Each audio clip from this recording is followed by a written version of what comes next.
Welcome back to the deep dive. This is where we dig into the sources, pull out the key insights, and basically give you a shortcut to getting really well informed on complex topics. That's the goal. And today, we're tackling Burundi, a really fascinating place, but also one with, profound challenges baked into its history and identity. Absolutely. It's a place of real contrasts. We've got a stack of material here: research, historical accounts, contemporary analysis, including key bits from A Brief History of Burundi.pdf by Associate Professor Dr. Afisavad Kayapolfat Sirivathanawarvafara, quite a name, Detailed source. and other papers looking at growth, conflict, democratization.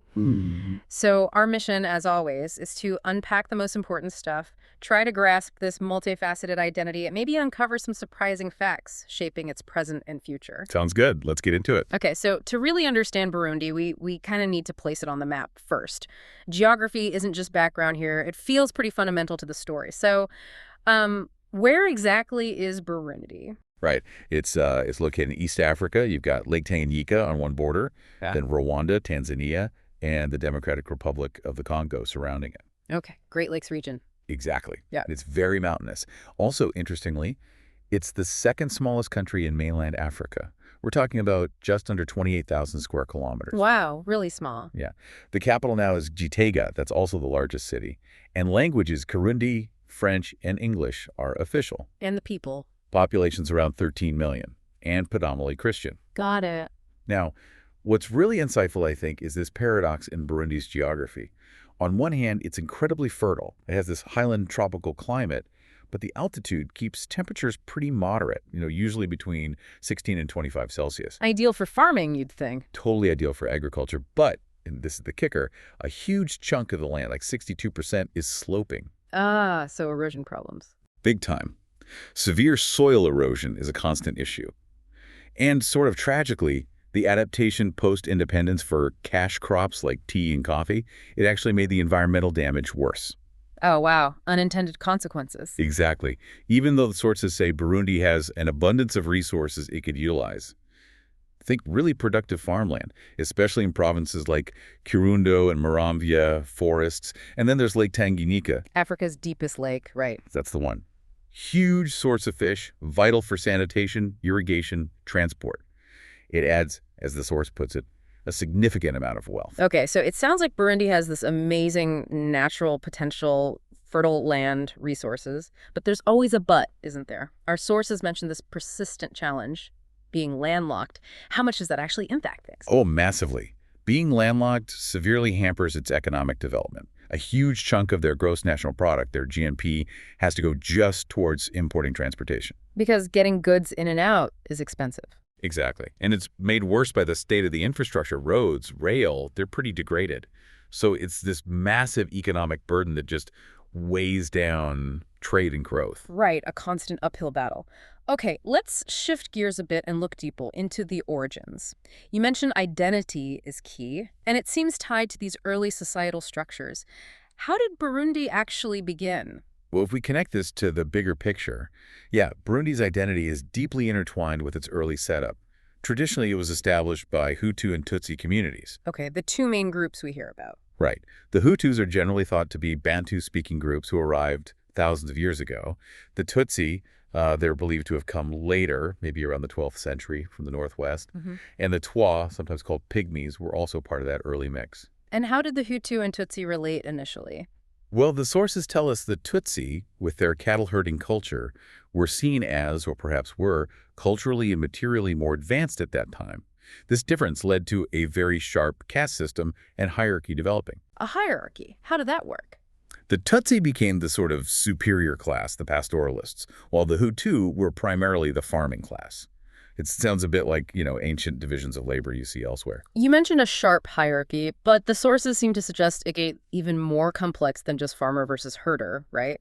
How did this monarchy develop? That's absolutely right. It wasn't simple. Burundi traditionally developed this monarchy that was, autocratic, bureaucratic, and militaristic. Okay. And cattle. Cattle were way more important in early Burundian society than we might think today. The Tutsi elite, even though they were a small minority, really identified closely with kingship. So the king held a lot of power. Immense power. Royal power operated with what the sources call an absolute dualism, meaning kings had much more consolidated direct control compared to many other kingdoms in the Great Lakes region at the time. Wow. Yeah, at its peak, the system was described as extremely sophisticated, bureaucratic, violent, respectful of tradition, and hierarchical. Violent too, but also orderly. It's a contradiction, isn't it? Yeah. The sources say this centralized authority was relatively benevolent in that it did create social order. But, they're very clear, it also had its own price and downside. Right. Nothing's ever simple. Never. And the actual formation of the kingdom back in the 12th century, it paints this complex picture. You have Tutsi-led cattle herders and Hutu migrants arriving. The powerful Nginya clan established the kingdom of the eastern and central hills. Okay. By the 18th century, the kings had built a really proactive state. And here's a fascinating insight from the sources. It was unquestionably a Tutsi supremacy affair based on Hutu and Tutsi collusion. Collusion, that's a strong word. It implies some level of cooperation or maybe forced agreement. Did the Hutu have much say in this dynamic? That's a really sharp observation. The source uses collusion specifically. It suggests a complex relationship, perhaps not outright willing participation in the modern sense, but a functional system where both groups were involved, even if unequal. And was the tension always purely ethnic from the start? Or did other issues arise, especially since the Tutsi began as this, quote, alien ruling class? Another great question. Because initially, the relationship between the cattle keepers and the peasant cultivators actually formed a basis for tradition. The sources say early wars were far from ethnic wars. Okay, so not initially ethnic. What changed? What changed was the Tutsis' expansion over about 3 centuries geographical and cultural expansion. This growth, according to the sources, significantly exacerbated the ethnic divide. And it led to this profound internal division, this fragmentation within the kingdom. The sources use a striking term for this, mutability. Mutability, what does that signify? It points to this deep-seated internal divisiveness and lack of cohesion. This whole process created unlevel and unequal social relations. It effectively formed 2 semi-autonomous nations within one kingdom, culturally coded in specific ways. Hutu became associated with being socially excluded, collective, sort of feminine-coded, while Tutsi were seen as socially included, individualistic, and masculine-coded. Wow, that's a really deep cultural encoding of difference. Given this growing divide and marginalization, how did the Hutu community respond? Was there resistance? Yes, definitely. The sources mention a Hutu state-crushing revolution actually starting surprisingly early, back in the 1860s. Really? That early? Yeah, but it apparently could not take off until the arrival of the colonialists, so it simmered. It then peaked dramatically during World War I. Why then? Because that's when modern death weapons, as the source puts it, became available. But this uprising was just instantly crushed by Belgian Colonel van Langenhove's machine guns. And the sources specifically mentioned the help of mighty Swahili mercenaries. This was followed by what the sources call a huge inhuman genocide on the French model state, basically systematic state-backed suppression. That's brutal. So internal dynamics were already incredibly complex and often violent. Then, as we hit the late 19th century, the Europeans arrive. Colonialism. How did that reshape things? Right. A massive external force enters the picture. It started formally at the Berlin Conference, 1884. Burundi and Rwanda were just carved up and handed to German East Africa. Just like that. Just like that. Yeah. German administration kicked off around 1885. Alfred von Götzen was the governor. Their first main office was in Gitega, mostly focused on, gathering intel for administration. Did they just walk in, or was there resistance? Oh, there was resistance. Yeah. Early German attempts to assert control weren't easy. There's one notable story of a German station holding out for nearly 12 months before surrendering. Shows it wasn't a simple takeover. And did they find what they were looking for? Resources? They did. They quickly identified valuable stuff, gold, silver, iron ore, maybe even diamonds. There's this interesting detail, too. Götzen apparently paid off the Burundian king with a handsome present of ivory and rubber when he found out the king was basically cheating his own people out of mineral rights. Shows how they operated, undermining local authority early on. Wow. Using existing structures against themselves. Pretty much. The Germans wanted a colony near the equator, and their actions immediately started messing with the existing power balance. How so? Did they rule directly? Initially, no. They tried indirect rule through the Tutsi king. But colonial officers got more and more involved in internal stuff. Okay. And here's something revealing. The sources say missionaries and German officials actually feared that this much despised power, the Tutsi monarchy, would revolt. They feared the rulers they were nominally supporting. Exactly. So they started policies to weaken the monarchy, like cutting its ties to state religion, introducing a squatter's law to take land from officials the monarch had appointed, undermining from within. And the missionaries played a role, too. Big role. Groups like the Leipzig, Basel, and Northern Mission Societies learned Kirundi, translated religious texts, but they also viewed Burundian society very negatively, as beset by a large variety of vices, part of the civilizing mission idea. Right. So the Germans made significant changes, weakened the monarchy, started resource extraction. But then they lost the colony after World War I, right? The Belgians took over. What changed under their mandate? Yeah, during WWI in 1916, Belgian troops invaded Rwanda-Urundi. By the early 1920s, it was officially a Belgian mandate. Did they continue the German approach? At first, they also tried indirect control. They even allowed some old monarchical practices, recognized a Hutu Mwami, a king from the old Tutsi line, interestingly. Okay. But, and this is crucial, they were ruthless against anyone suspected of disloyalty. Vigorously persecuted is the term used. And they introduced forced labor laws. Forced labor. How did that play out? It basically elevated chief's authority contrary to the custom. This led to massive corruption, unfair trials, and created an immense rift between them and their subjects. It really broke down traditional relationships. Sound like a recipe for instability. Totally. And the key turning point came in 1946.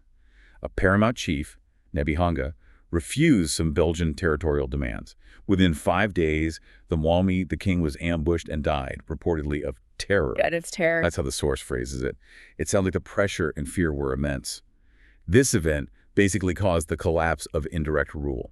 The Belgians then fully adopted what the sources starkly call a Belgian brutish model of direct rule. A brutish model. That doesn't sound good. What were the long-term effects of this shift to direct Belgian rule? Profound and, often devastating. Especially for ethnic relations, sure, they did some infrastructure stuff like irrigation, terracing. But it was mostly for product redistribution to the Belgians themselves, not really for Burundian benefit. The power and arrogance, the grandeur of royal capitals, got passed down to petty chiefs who then humiliated subjects. So it amplified inequality and resentment. Hugely. And this is critical. It was under this direct Belgian rule that ethnic identities demanding a more equitable and devolved redistribution process emerged within not more than 3 decades. So the Belgians really hardened those ethnic lines. The sources are absolutely emphatic on this. They say the colonizers emphasized and institutionalized Hutu-Tutsi differences. They assigned specific roles for each group, creating this feudal setup where Tutsi were framed as innate rulers and Hutu as boorish workers. Wow. This rigid categorization, imposed from outside, would spell doom, as the source says, for the complex society they were supposedly managing. It's just sobering, seeing how external powers just amplified existing tensions, maybe created new ones, and basically laid the track for future conflict. This colonial legacy, it seems like a wound that just keeps getting ripped open. It really does. That legacy casts a long shadow. So with this incredibly difficult background, the independence movement starts to gain steam. What did that look like in Burundi? How did they move towards self-rule? Well, the groundwork started pretty early, actually back in 1948 with the first political party. Things really picked up in the late 50s. Okay. By 1957, you saw the rise of Hutu-led parties. And this is interesting. The Belgians, seeing the writing on the wall perhaps, started withdrawing their support for the Tutsi elite. Strategically shifting alliances. Seems like it. Yeah. But this shift, unfortunately, fueled more violence against the Tutsi elite. The uprisings in 1959 were significant, saw maybe 15,000 to 20,000 Tutsi flee the country. A major displacement even before independence. Yeah. Then finally, independence came on July 1st, 1962. Burundi became a constitutional monarchy with King Mobutu V as the head of state. So independence achieved. But given that backdrop of colonial manipulation and pre-independence violence, how quickly did things start to unravel? Did those hopes for a new beginning last long? Sadly, no. Almost immediately after independence, political fights broke out. The sources describe a power struggle, mainly between the monarchy and the administration. And did it stay political, or? It soon took on an ethnic form. The new elite, who were mostly Hutu, began attacking Tutsi groups. So the tables turned, in a way. in some ways. But the Tutsi, who had been favored under the Belgians and still held sway in certain areas, particularly the military, continued trying to consolidate power, sometimes still with lingering Belgian support or influence. This led Hutu groups to push harder for what they saw as their rightful, more disproportionate share of political power. It became a zero-sum game very quickly. So the tensions just ramped up immediately. What were the key moments, the flashpoints that really escalated things into widespread conflict? Things got really bad in 1965.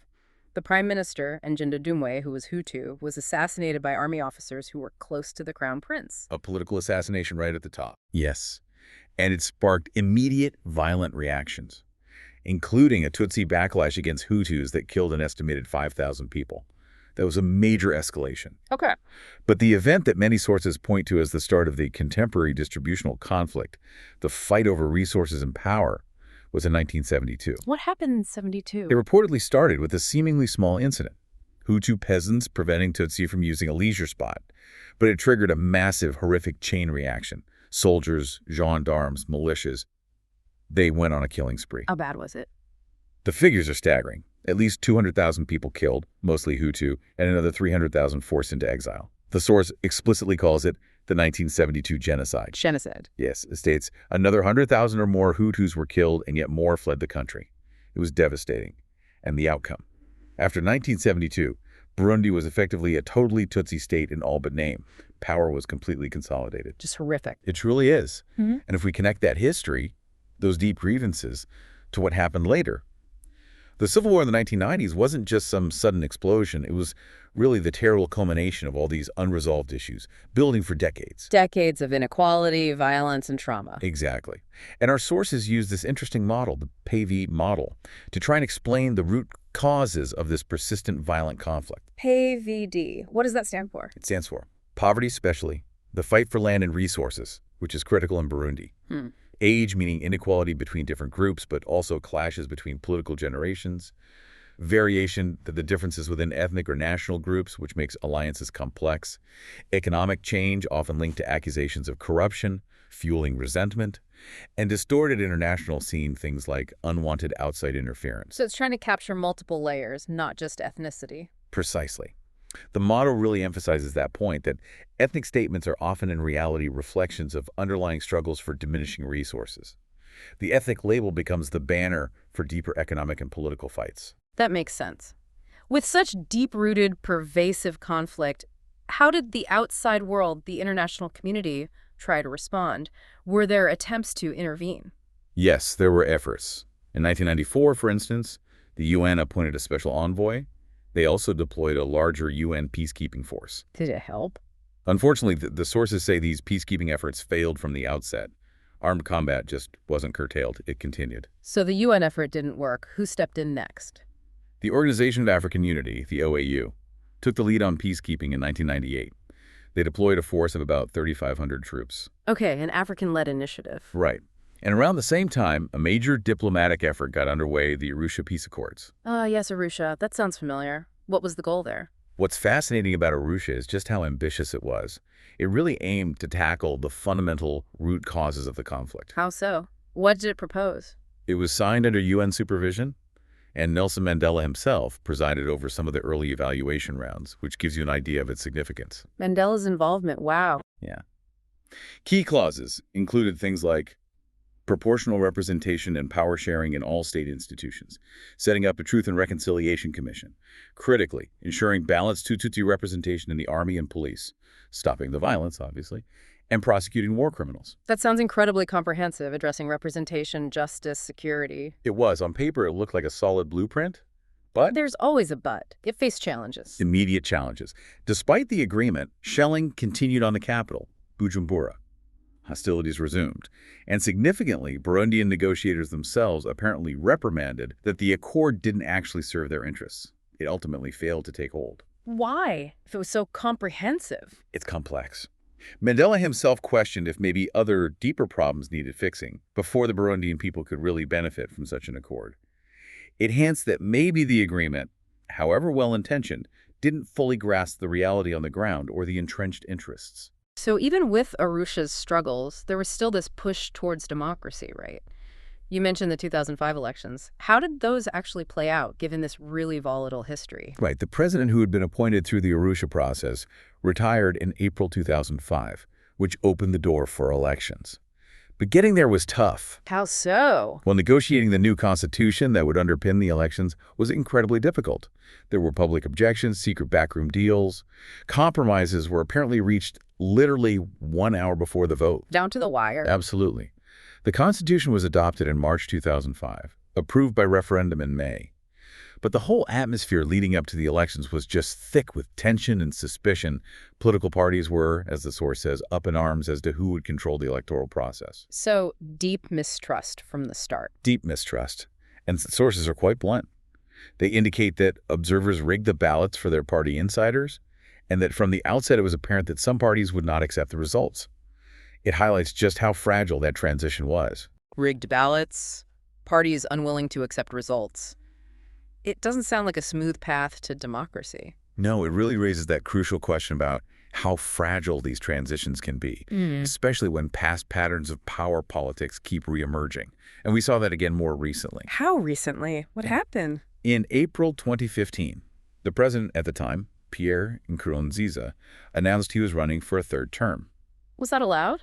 Well, that was a huge controversy. It was seen by many, including international observers and domestic opposition, as being in violation of the Constitution and the Arusha Peace and Reconciliation Agreement, which had term limits specifically to prevent that kind of power consolidation. Ah, directly challenging the peace framework. What was the reaction? It sparked immediate protests, initially peaceful demonstrations, but it quickly spiraled into violence. Hundreds died, hate speech surged, many fled into exile again, there were assassination attempts.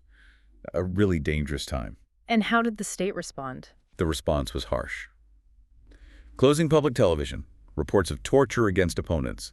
There was even a coup attempt in May 2015 by judges, military figures, some former allies, but it failed. A failed coup attempt. Yes. After that, Nkurunziza suspended the Constitution.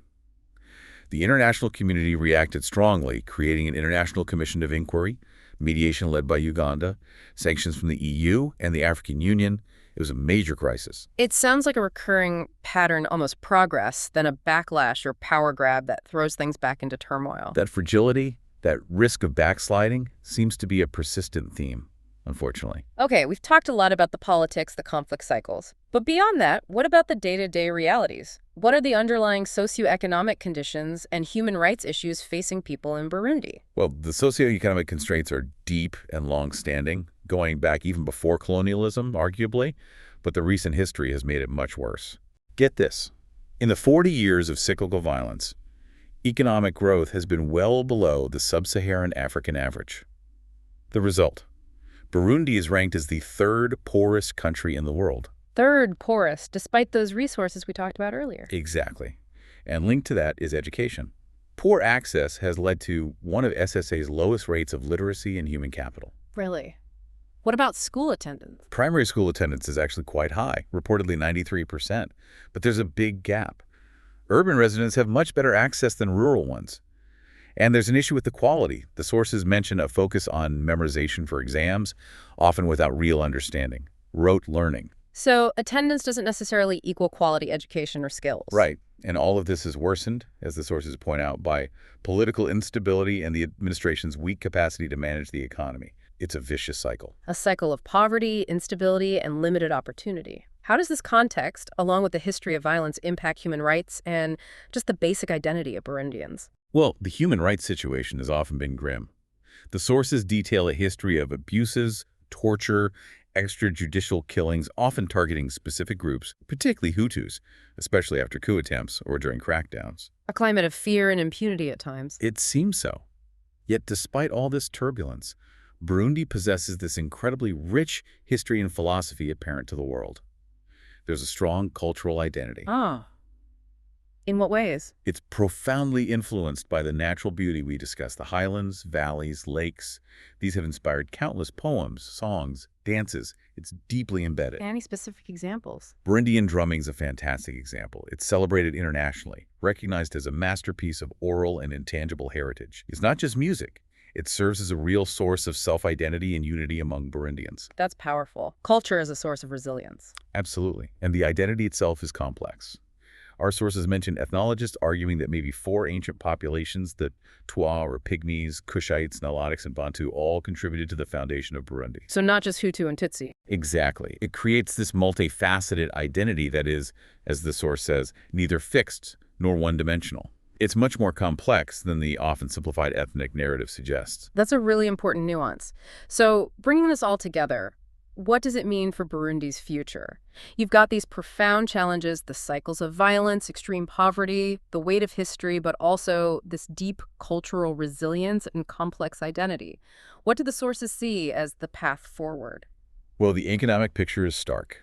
Reports indicate that even growth of 3–4% a year, which sounds okay, wouldn't be enough to really tackle poverty. Not enough. What's needed then?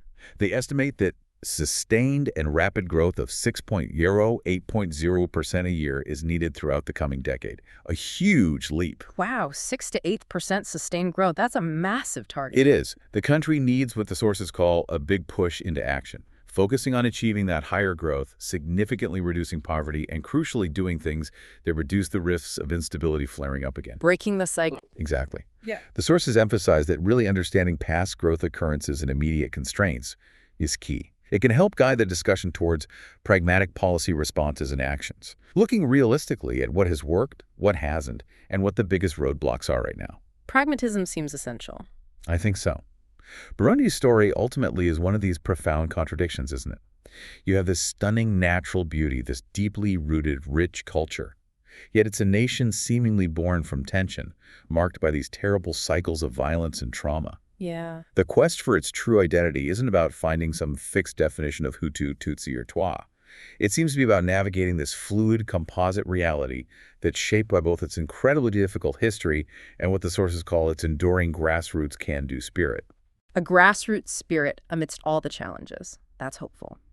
And as we wrap up this deep dive, maybe that leaves us and you listening with something to think about.